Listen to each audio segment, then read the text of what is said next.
Entramos aqui na Capela Imaculada, fruto de uma intervenção profunda em termos de reabilitação de um espaço que apresentava problemas de natureza estrutural e foi o princípio para uma intervenção mais profunda. É uma igreja que foi construída nos finais dos anos 40 e depois dedicada nos inícios dos anos 50, e nessa medida tem uma linguagem que ainda se afirma do ponto de vista construtivo, com paredes em pedra e com barro. O nosso trabalho, quando foi o pensar para intervir nela, passou por assinalar as características essenciais a preservar e, nessa medida, concentramos-nos na escala e na luz. O trabalho seguinte foi numa linha de depuração, em ordem a valorizar os elementos que aqui se encontravam de forma bem identitária para este espaço. E todo o trabalho passou por um despojamento que procurasse valorizar o que é o essencial.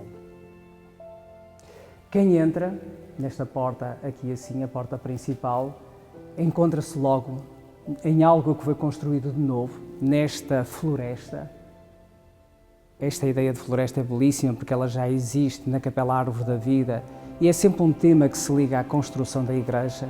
Quem é que não recorda, por exemplo, o tema das catedrais, particularmente as góticas, mas não só, em que a igreja é uma floresta e a floresta é uma igreja.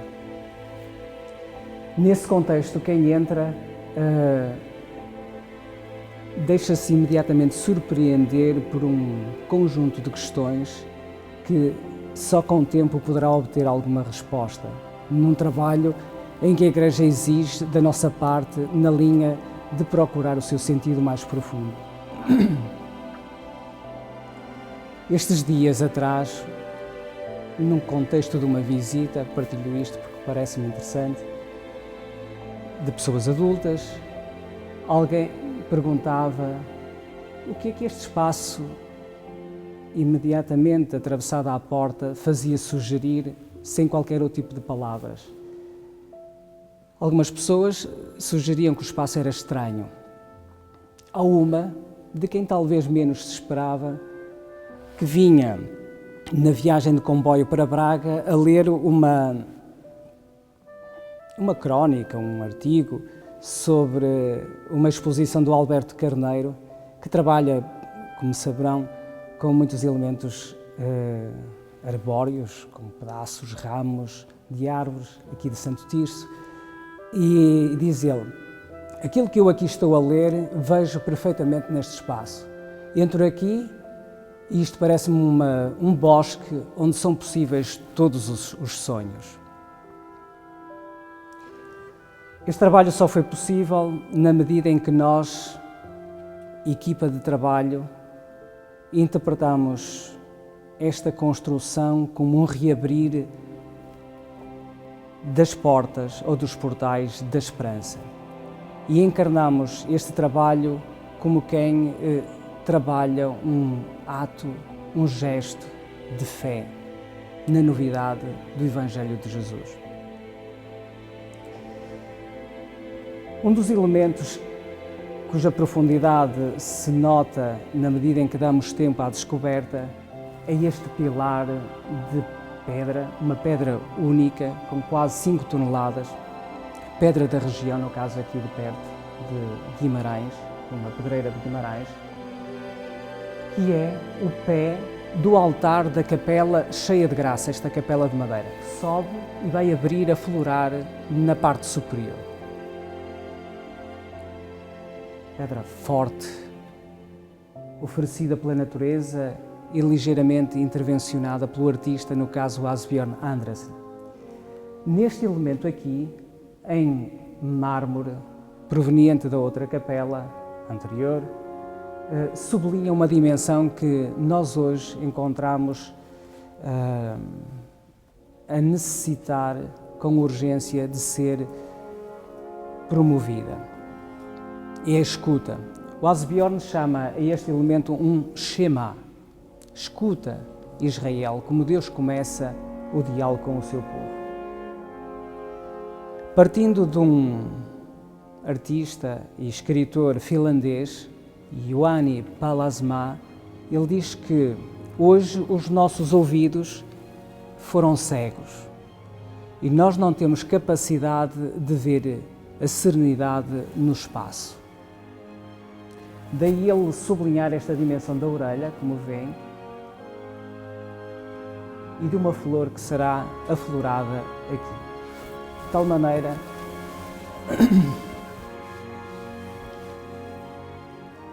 se estabelece este diálogo não com uma pedra, mas com Cristo. O lugar das confissões, o lugar da muita escuta, do apostolado da escuta, como hoje se fala.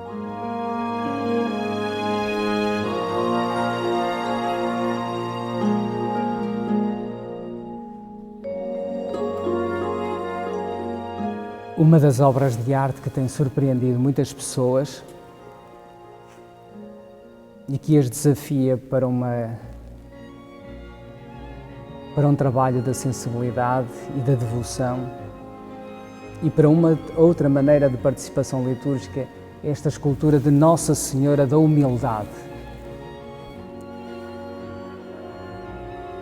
É uma imagem, se quiser recuperar palavras de Rui Chafes, ditas ontem aqui no Auditório Vita, é uma imagem digna de ser acreditada. Uma imagem que comporta uma ética. Nossa Senhora da Humildade, sentada, vestida de negro e vermelho, e essa mistura desta cor com um colar de ouro, um olhar muito aberto que se inscreve nas esculturas de tradição românica, na expressão ibérica e enculturada aqui no Minho. Olhar muito aberto, ouvidos atentos para todas as escutas, com o olhar cravado no Filho, naquela coluna de mármore translúcido. Uma escultura que tem Maria, que tem a coroa nas mãos, uma coroa em prata,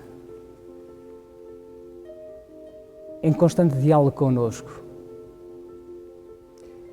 Ela não segue o cânone da elegância contemporânea e tem toda a dignidade de uma mulher. Poderíamos dizer que ela é para nós um desafio a tudo aquilo que falta hoje na Igreja e na sociedade. A humildade, tão escassa e tão necessária.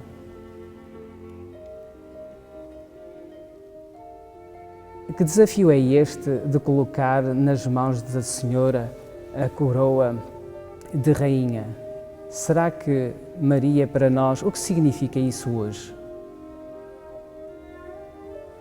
Ao mesmo tempo, ela gera no espaço um ambiente de cenáculo, de participação na oração, de proximidade. A santidade hoje não pode continuar a ser emparedada. A santidade hoje precisa ser reconhecida a partir do nosso meio e desta proximidade da vida.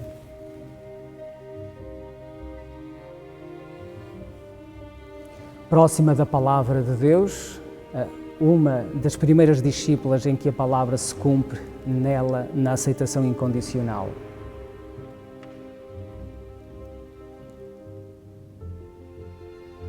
Não sei, como dizia o cânon da elegância contemporânea, e ela torna-se, na sua beleza, eterna, próxima. Tem havido aqui uma interação belíssima com as crianças e com toda a gente que se senta aqui para a participação litúrgica e que vem para rezar junto de Maria. Uma mulher simples, do povo, mãe de Jesus, mulher de Nazaré, mulher do silêncio, mulher que promove em nós a dignidade que nos oferece na coroa, promove a nossa realeza e a nossa dignidade.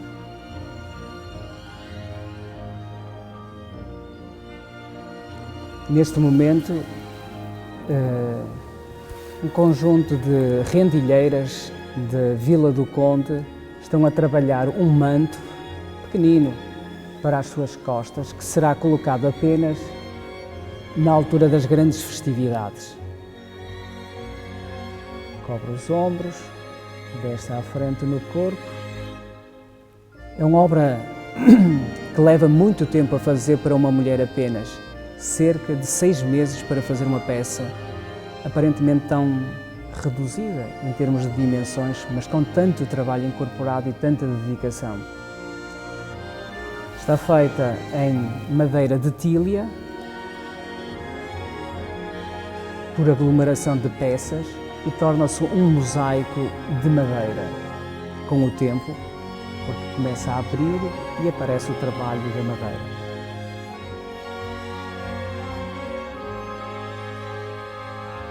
É uma mãe em quem a gente pode confiar e a quem pode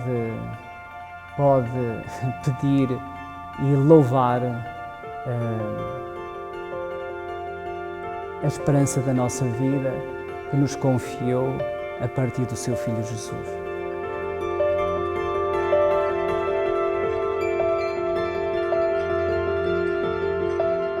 A colocação do ambão neste lugar acaba por gerar uma centralidade que é promovida a partir da palavra. Não somos apenas nós que colocamos a palavra num ponto de melhores condições para ser escutada, ainda que isso aconteça efetivamente na questão das distâncias.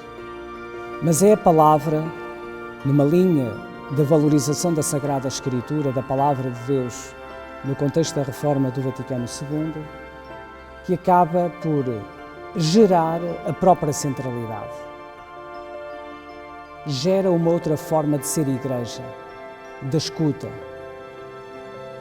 A distância que se coloca para as pessoas que se sentam deste lado ou em volta, ou a parte mais alta, é de tal ordem que a palavra não precisa de mais nada senão ser escutada. E que ela nos trabalhe a partir da boa terra e da boa escuta que em nós existe. Por norma está aberto no Evangelho do dia e permite uma outra performance dos leitores na medida em que são vistos e em que se valoriza o seu ministério da leitura ou da proclamação do Evangelho.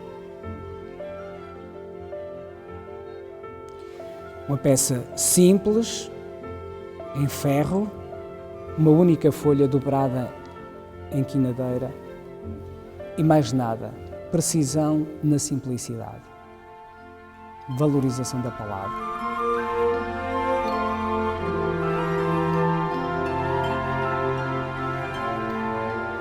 Um altar extremamente sóbrio, uma pedra flutuante sobre água, uma nova criação, uma ponte, aquilo que nós quisermos valorizar do ponto de vista da liberdade daqueles que contemplam e se servem deste altar. Uma pedra em granito negro, com as marcas da sua extração da pedreira e simplesmente polida na parte superior. Nada mais relativamente à pedra. Uma pedra rejeitada, em que todas as outras peças do bloco foram vendidas. Esta é uma pedra rejeitada. Suspensa sobre uma outra pedra, com elementos metálicos, 7 no caso, com uma pequena ilha.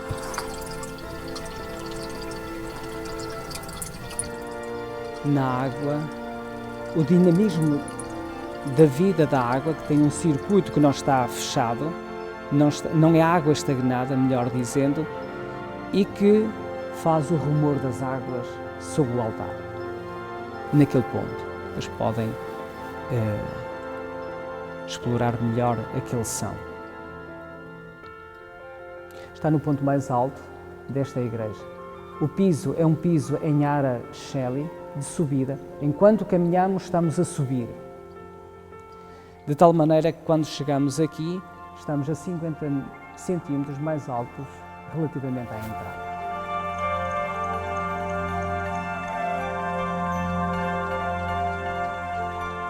Estamos diante de uma instalação a que o artista Asbjørn Andersen chama de o corpo da luz.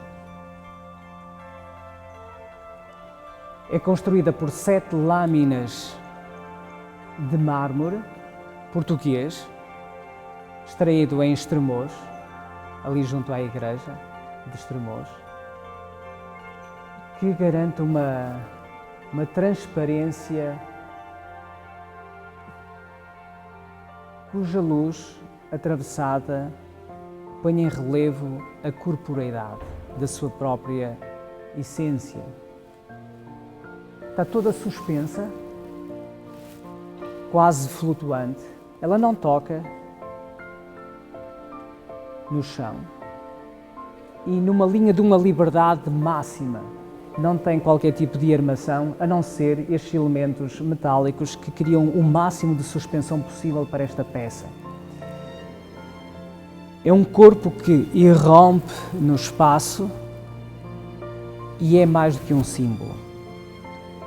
É a imagem de um Cristo luminoso que entra e preenche este espaço numa ligação, como dizia, aos olhos de Maria, nas relações que existem de conexão entre o espaço.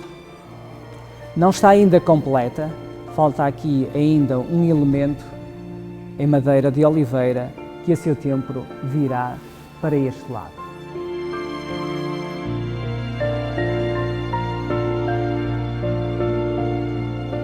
Estamos diante de um conjunto de ícones, um programa com 5, mas que todos eles são necessários para ter a noção da unidade. É um trabalho de Lisa Sigfridsson, é uma pintora sueca, em que parte de uma grande tradição icónica que é bizantina na sua expressão russa. É muito fácil a leitura imediata da proposição de Nossa Senhora de Vladimir, na Rússia, não com todos os elementos, porque eles depois aparecem valorizados no detalhe nos outros ícones. É uma das tradições mais antigas na Igreja, em que os ícones ainda são muito sóbrios e não foram invadidos pelo devocionalismo. Mas quis propor em linguagem em traços contemporâneos. Este primeiro, com a cor do véu de Maria, um vazio, a dúvida, a fé de Maria, aquilo que nós quisermos. A linguagem das mãos, a proximidade dos rostos, a veste ou o céu, com estas estrelas em ouro, um detalhe que sublinha a dinâmica destes ícones são os designados ícones da ternura, a mão que suporta em colo o menino e, por fim, valorizou uma estrela que é a estrela que se coloca sobre o coração. Quem conhecer o ícone, ela aparece aqui uma, outra na testa e por vezes uma no ombro. Ela valoriza a estrela sobre o coração de Maria com um detalhe da veste. De novo, nós nos encontramos na valorização da ternura, numa linha que o Papa Francisco tanto tem valorizado, não tenham medo da ternura, mas a partir de uma tradição grande, que é a tradução icónica, mais da expressão bizantina. E aqui nos aparece, na medida em que nós somos contemplados pelos ícones, a partir da dimensão da ternura.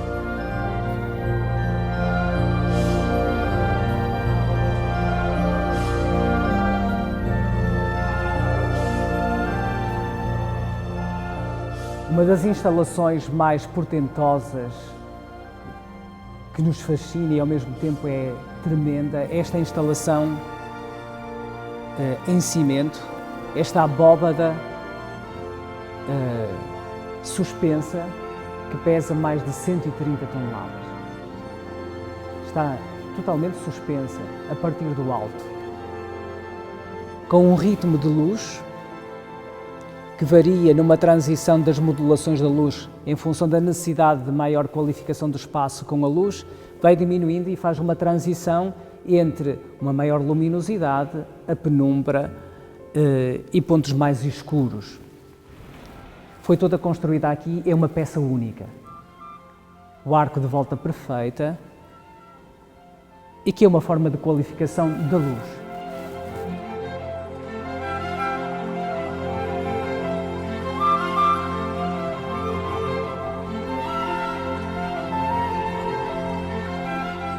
Estamos diante de instalações têxteis, não é apenas uma cortina, são instalações têxteis que atingiram outro nível da arte. Tudo feito em tiar, manual, com a densidade que os artistas aqui interpretaram que deveria ser feita. Tudo em lã e com com fios de linho, numa boa combinação entre a luz e a lã e o linho. Uma obra da Casa da Lã, em cabeceiras, com mulheres que ainda preservam a arte milenar de construção do têxtil. Colhida lá por elas, lavada com todas as operações e tecida, com a largura do tiar, com estas fissuras mais amplas para entrar mais abundantemente a luz, à semelhança dos elementos da abóbada. Era tão bonito ver enquanto elas construíam isto, cantando, por exemplo, a Senhora do Manto Lindo, cânticos dedicados a Nossa Senhora.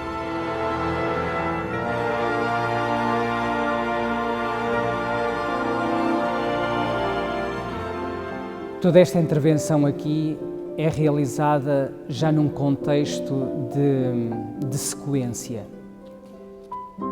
A matriz do trabalho foi de alguma forma criada e continuamente desenvolvida a partir da Capela Árvore da Vida que se encontra no Seminário Conciliar de São Pedro e São Paulo, mais no centro da cidade de Braga.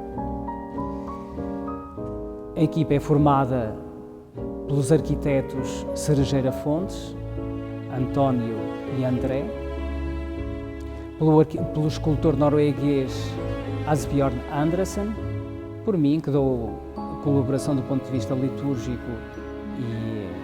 e de todas as referências próprias da arquitetura religiosa, numa linha de ser interlocutor da parte da Igreja, e agora ainda mais enriquecida com uma pintora sueca, Lisa Sigfridsson. Todos nós trabalhamos sempre com um grande espírito de equipa. O Asbjørn, quando celebramos a dedicação desta capela no dia 6 de dezembro, escreveu um pequeno texto, não muito grande, mas muito denso, e eu gostava de recuperar aqui uma palavra ou outra no sentido de valorizar aquilo que nós procuramos trabalhar numa linha de servir melhor as pessoas que usufruem destes espaços. Diz ele a propósito: para esta incumbência, para esta obra de arte, vemo-nos, todos os membros desta equipa, como artesãos numa mesma oficina, construtores que entregam material artístico, a dimensão mítica que, por exemplo, Pallasmaa colocava nos seus textos sobre as obras de arte.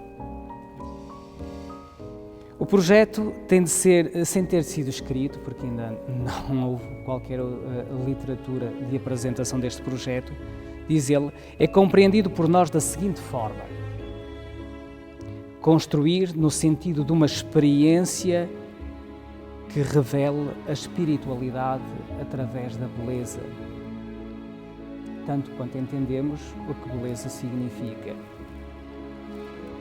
Em conclusão, sentir um amor profundo pela criação de imagens e figuras, ou de figuras que podem servir como estações de esperança e compaixão, êxtase ou milagres que revelam o nosso amor à arte de servir, na humildade. Toda esta expressão aparece como uma esperança renovada, portas abertas que nos convocam para um trabalho sempre inacabado. A arte e estes espaços convocam-nos para diálogos contínuos, abertos, que não excluem ninguém. E nessa medida ficamos sempre nesta construção de pontes. E hoje é fundamental construir estas pontes entre a Igreja, a arte, os artistas e todos aqueles que podem encontrar-se com o melhor de si mesmos. Claro, esta grande experiência deixa-nos sempre a marca de uma bênção que recebemos nesta extraordinária kenosis, neste despojamento, numa arte que não se quer espetacular, mas numa arquitetura que se quer sincera, verdadeira, honesta, simples.